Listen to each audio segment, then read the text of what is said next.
Hello, my name is Jeff Lovejoy, and today we're going to be talking about 5 keys to hiring top-notch rock star talent. I'm not talking about hiring Bruce Springsteen or Bon Jovi, but I am talking about hiring top talent. I call them rock stars. Um, and the difference of hiring rock stars versus average employees can be dramatic. But let me step back and introduce myself. My name is Jeff Lovejoy. I'm a certified business coach here in Metro Atlanta. And I have owned an Action Coach franchise for 13 years. Action Coach is a worldwide coaching franchise. We've got 1,000 coaches in 70 countries around the world, working with business owners to help them grow their businesses, to make more profits, to have more time, and to really achieve the potential the owner knows is in the business, but the owner hasn't been able to bring it out yet. And a lot of times what's holding the owner and the business back is that the owner is focused more on doing the work of the business rather than focused on the business, on growing the business. And so, it's the old working on versus working in. And my role is to help the owner spend 4 or 5 hours a week focused on the business rather than working in it. And one of the areas where I can make a big difference for owners is around their staffing, their recruiting and hiring of talent. And that's why this is such a key discussion today, because most owners don't hire rock stars. Most owners are in such a hurry to fill vacant seats that they hire a good candidate, maybe an average candidate, because they want to get that seat filled. And they don't take the time to wait and look for rock stars. Part of that is they don't know how to look for them. They're not attracting them. So it seems like they're not out there, but they're out there. You just have to know how to find them. So imagine with the Braves, if the Braves, didn't find Freddie Freeman and they had an average first baseman, where would the team be? They might be okay, but they wouldn't be achieving the levels of success the Braves have achieved recently. And so I want to pass along 5 keys to finding the Freddie Freemans for your business. So let's start by talking about why hiring rock stars is so important. It's been estimated that on average, poor performers take more than 70% of the owner's time in kind of helping them on board and overseeing their work and helping correct errors they make, all of those things that are eliminated when you have a rock star. Yeah, you got to onboard them and you got to spend a little bit of time on the front end with them.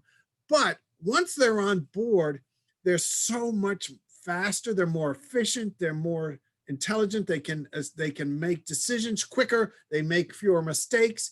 It's a whole different ball game when you bring in rock stars to your business. You can reduce the number of people you hire. And a rock star can do 1.5 to 2 times the work of an average employee and do it better. The business grows because you're able to give more and more work to the rock star because they get it, they can process it faster, and they process it with fewer errors. So the fear of delegating is lessened dramatically. And that then enables you to do what you want to do with your business, whether that's be out selling, whether that's being focused more strategically, or some combination of the both. So they inspire others. Imagine being on a team that has a rock star or multiple rock stars on it. And don't you think that raises the commitment that all the team members have to providing top-notch service or products? It dramatically does. So find a rock star to get them on your team, and you'll be amazed at how that elevates the quality of the team.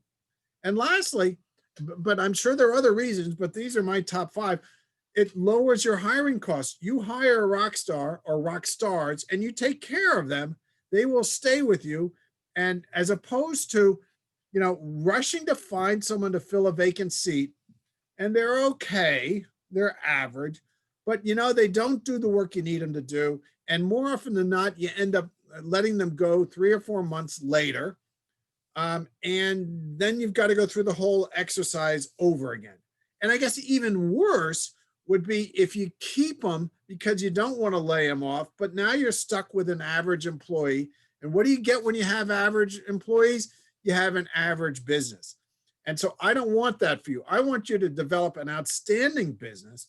And that means that you got to get away from just hiring average employees. And that's what we're going to focus on. So let's look at the first key. Well, let's look at a couple things you need to realize before we get into the keys. The first is when you're hiring a rock star, success comes by design, not by luck. You can't do things the way you've been doing things in the past and expect all of a sudden to start hiring rock stars. You've got to do this by design. You've got to and you'll see when we talk about these 5 keys, you'll see that it's going to take some time for you perhaps to develop an environment that is and marketing that attracts rock stars, because this is the key that you need to keep in mind. In almost all cases, these rock stars are working for somebody else. They may be happy, they may be marginally happy where they are, but they're not out on the street necessarily looking for jobs. For the most part, rock stars are working for somebody else. And so you've got to create a company, you've got to create an marketing that attracts people that are employed and most likely happily employed to be willing to take a look at your opportunity. And that's where a lot of mistakes are made by owners who think they can just put an average job posting out and find all these good top-notch talent. They don't, because the postings and the advertising and the company, it's just not positioned to attract people who can command the best. So let's keep those in mind. Success comes by design, and to attract rock stars, you got to stand out because they are working for somebody else. All right, so the first key is in establishing your company culture. And so to help you better understand what I mean when I say company culture, I went out to, sorry, I don't know what quite happened there. All right, so to help understand what is meant by company culture, I saw a posting by Careers, and it said, company culture refers to the attitudes and behaviors of a company and its employees.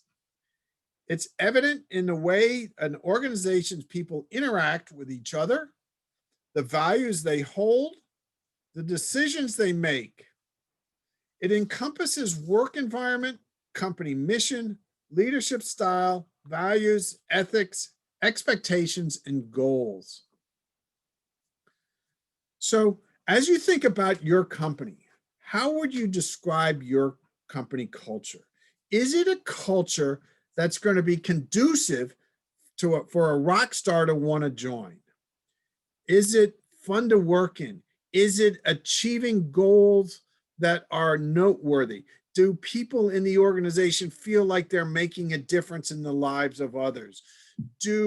Are you a good leader? Are you helping bring people, advance people and get them the skills they need for their career? Or are you in your office, door closed, kind of doing work? All of those things you need to consider, because to attract a rock star, they've got to want to come to work for your business and to work for you. And if you're average, if your business is okay, that may not attract that rock star that's working for a competitor perhaps and is just enjoying where they are. So think about creating a culture that is geared towards attracting the very best of the best. The second key is in defining what your ideal candidate must possess, what they must look like. And I'm not talking about physical look, but I'm talking about, these things. And first of all, what are the roles and responsibilities that you expect that you associate with this position? You've got to get really clear on what you're going to expect the candidate in this vacant role to perform. What are the roles going to be? Who are they going to be interacting with? What skills do they need to have in fulfilling that job? Not just technical skills, but also personal skills. I find that oftentimes business owners are so focused on um, filling vacant positions and have never been taught otherwise that they logically just look at the technical skills a candidate has. But we all know that you could bring in the top notch carpenter or a top notch CPA or a top notch lawyer, but their personal skills could be cancerous. They could be harmful to the team. Maybe they're not team players. They're not friendly. They criticize all the time. They're demeaning to people. They're late. They can't communicate. Those are the things you need to get a handle around before you go out and look for people. What are those personal traits that are critical to having to defining a top-notch talent for this job? And so give some time to that. And I would encourage you in your interviewing process to spend as much time trying to drive through those personal traits as the technical skills. So that's key too. Define your ideal candidate and look for those candidates both in terms of their personal and their technical skills. Key 3 is you've got to it's a big mind shift here. It used to be in the old days that you could put a job posting out and get candidates applying for it. Maybe not rock stars, but candidates. Now, if you're trying to go after rock stars, the whole model shifts because of what we said earlier. Rock stars are working for somebody else. And so you've got to create postings and an excitement around the job. In your postings, is it blah, blah, blah, blah? Or as the candidate reads it, are they going to get excited about the opportunity to work for your business? Is your business going where they want to go? Have you a clearly defined vision for the business? And if so, is that included in your job posting? And if you don't have a clearly defined vision, you ought to spend some time thinking about that. And I work with owners in helping them get clarity around the direction of the business. Excuse me. What is your job posting? What is your marketing? What does your company culture have to be in order to attract your ideal candidate? Ask yourself that. You might have to make changes. You probably will have to make changes in order to attract rock stars. But I assure you that if you can find the rock star, the difference is going to be dramatic, both in terms of the growth of the business and in the amount of time and what you're going to be able to focus on going forward. Rock stars are interested in most of them are interested in an opportunity to make a difference. These are outstanding performers. They want to feel like they're making a difference within the organization, and also that the organization is making a difference, your company is making a difference in the world as a whole. So think about that, how you position your business. It's got to be focused around making a difference. Team, all of us like to be part of a team. The rock stars are included. So is your team one where each person kind of clocks in the morning and clocks out, and they're doing their work? Or is it one that people are having fun? They're committed to the business. They're committed to it, helping the business achieve its goals, and in so doing, helping the business go forward in terms of its social responsibilities. That's a sort of environment that helps attract rock stars. And it doesn't matter if you're a plumbing company or if you're a nonprofit. You've got to create an environment that excites people to want to work for you. And don't be afraid to leverage the size of your business. I used to work for 2 very large national banks, well-known banks. And I was pigeonholed into this was my role and responsibility. And I ran teams, and our teams fit within this box. Well, in a small business, people have the opportunity to move around and to work with others and to fulfill additional responsibilities that you might if you're with a larger company, because that box is very small. You become very specialized in that larger company. So don't be afraid to leverage the fact that your business isn't that large, because it provides opportunities for the rock stars to expand their skills, and their perhaps in line with where they want their career to be going. There was a famous book written by Simon Sinek, and if you haven't gotten it, I would really encourage you to get it. It's called Start with Why. And in that book, he says average companies give their people something to work on. The most innovative organizations give their people something to work towards.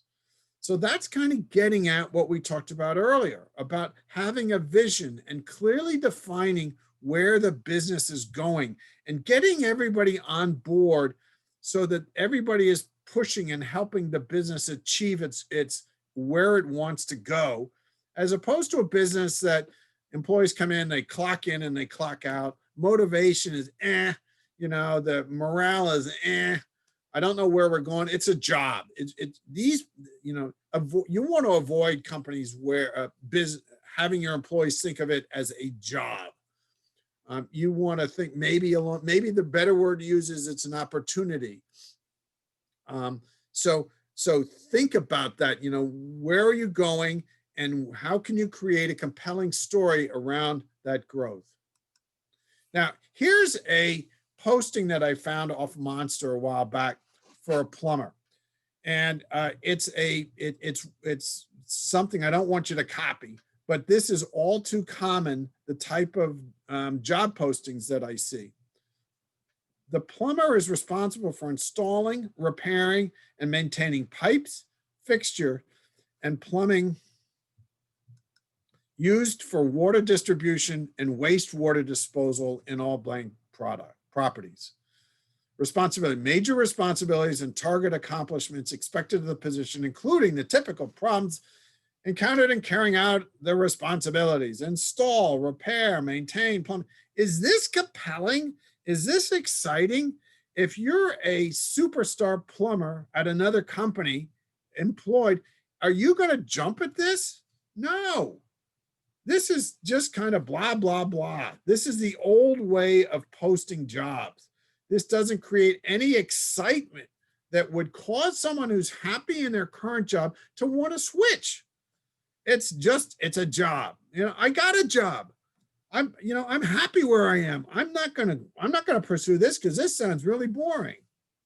Now contrast that with this one. Here, a company has been growing and is now seeking an outside sales representative for our infection prevention line of products. We help health systems reduce infections, resulting in lower health costs with our products. Startling statistics show that 200 people die each day in the United States from healthcare-acquired infections. Company name's goal is to help reduce those infections, which ultimately saves lives. Become part of a team that'll make a difference.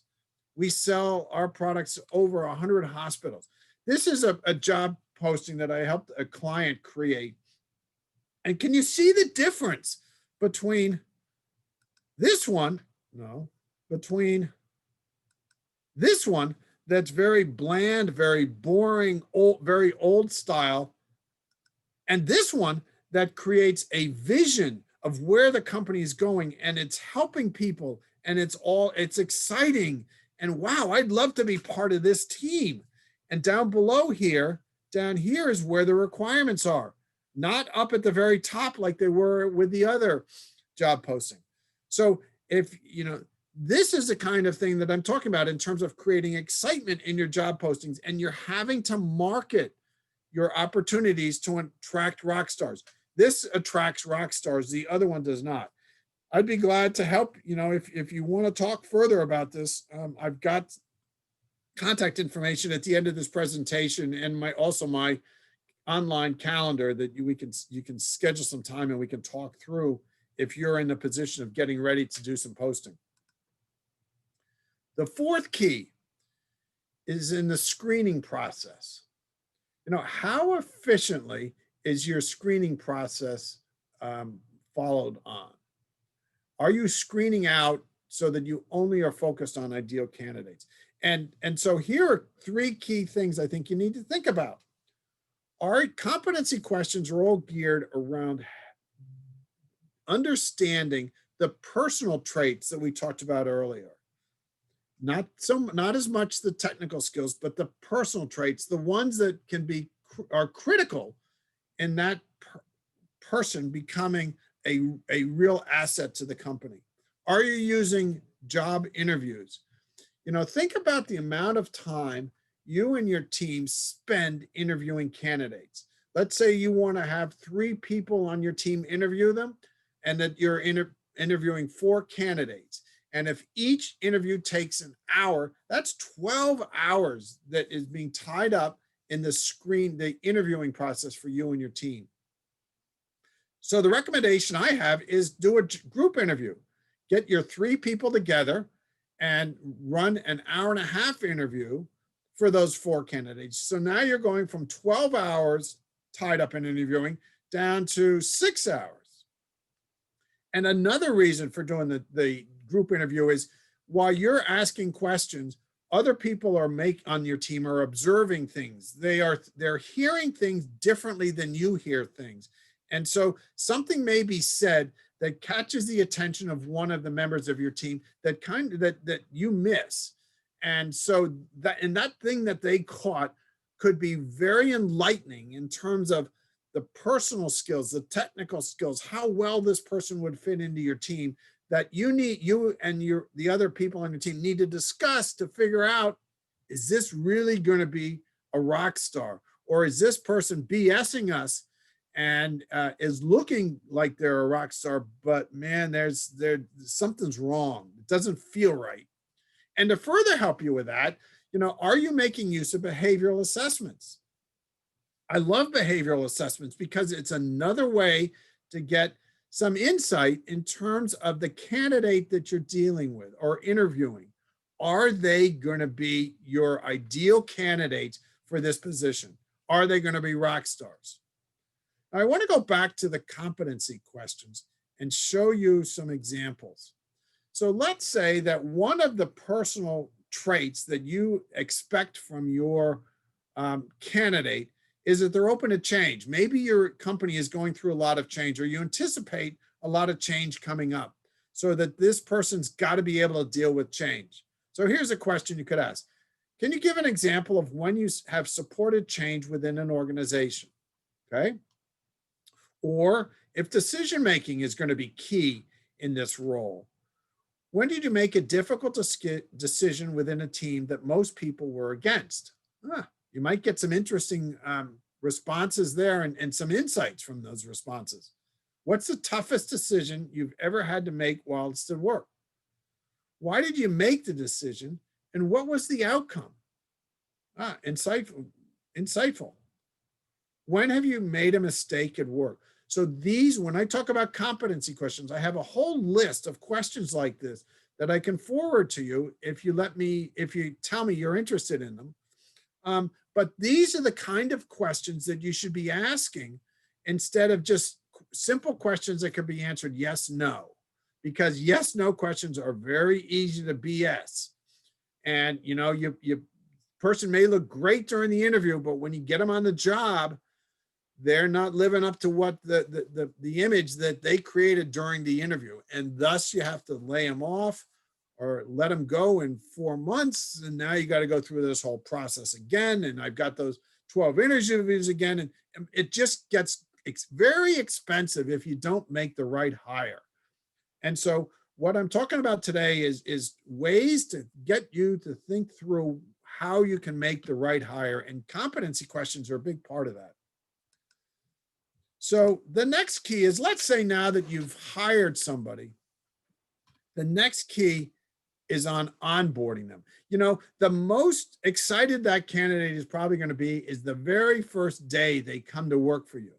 You've done such a great job in marketing your business, and you've shown them the vision that you have and where the company is going, and they really want to be part of that, and they are so excited. And as they walk in the front door, maybe you're late, so they have to sit and wait for you. And then once you meet with them, you give them show them to a desk, and here's some papers they got to read through, and they spend a whole day at the desk reading through stuff. And they're at the end of that day, they're beginning to question, have I made a mistake? Did I leave a good job to come here expecting a great job, and my first day is like this? Uh-oh, I hope there's nothing. I got to wait to see what the second day is like. But man, if it's like the first day, I'm really beginning to regret making this move. As opposed to that situation where the new employee, again, in a heightened state of excitement, walks in, you're there, you greet them. They have a schedule that you've laid out for the next 2 weeks of what they need to get done. You spend time with them, a fair amount of time with them early on, because you want to get them on board, and you want to make sure they understand the policies and how you do the business, and that you're there to help them, coach them up, because you know that the more time you spend with them on the front end is going to mean you're going to have less time to spend with them. Less time will be required on the back end, because Rockstars, once they have the foundation, will take off. So think about, creating. I always have my clients create a 2-week calendar or schedule of going. For example, who are they going to go to lunch with, when, and who are they going to meet with, and when, and what's the purpose of that conversation? And by the end of that 2 weeks, they should have a really good understanding of the company, have met the key people, understand what each of those peoples do and what their teams do, and be able to then start doing work. So those are the 5 keys I think are critical in building a team of rock stars, in recruiting, hiring, and onboarding rock stars. So now it's up to you to get into action. And one of the first things I want to propose is I've set aside a Zoom meeting on February 2nd from 3 to 5 to follow up on this. So I would encourage you to send me an email or give me a call. That the address is down here at the bottom. Give me a call. Oh boy, I'm really messing up here. Sorry. Here we go. Send me an email or book time on my Calendly online calendar to set aside some time to talk through this. And as well, send me an email if you want to participate in that hour-long meeting. It's going to be a conversation. I want it to be an interactive conversation of lessons learned from people that have listened to this video. There's no cost to this. Let me know that you're interested, and I'll send you the Zoom link. In addition, I'd be glad to sit and talk to you about, ways to increase the attractiveness of your company for Rockstars. And so if that's of interest to you, there's my Calendly calendar link.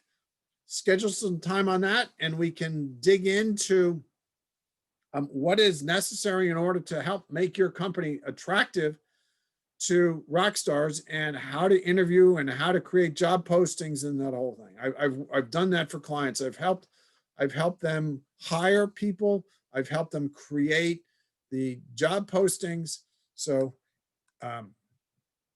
and lastly, let me know your feedback from this video. I just gave you my email. If this webinar was of value to you, which I hope it is, please let me know. And I hope you get lots of value out of this. I've enjoyed sharing ideas with you. And my contact information is on the bottom of each slide. Jeff Lovejoy, actioncoach.com is the website, my email, and my phone number. So I wish you all the best. I wish you a fantastic 2021. Everything I see says that I saw a Fed Reserve forecast, and they're projecting 4+% growth in GDP. So growth is going to be returning this year, and good growth. And so there's going to be lots of opportunities to grow your business. You just got to make sure that you get the right people on board to help you achieve that growth. So all the best to you. Jeff Lovejoy, Action Coach. Thank you so much. Bye-bye.